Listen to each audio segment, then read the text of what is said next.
Ветераны студенческих строительных отрядов Якутского государственного университета торжественно передали капсулу времени новому поколению. 40 лет назад бойцы студотряда Ягу-Манчары-79 при возведении коровника в селе Тамалакан заложили капсулу времени со списком всех ребят, участвовавших в возведении объекта. После завершения строительства по якутской традиции студенты установили серге, в основании которого закопали капсулу для потомков. Именно предусмотрительные студенты записали на отрезе скатерти, чтобы со временем все это не потеряло свой внешний вид, и многие присутствовавшие на торжественной передаче с большой радостью обнаружили свои имена в этом списке.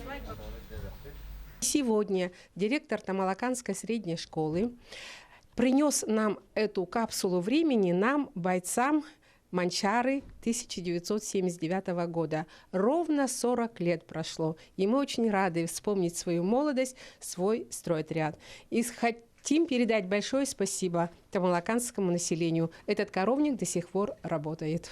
40 лет.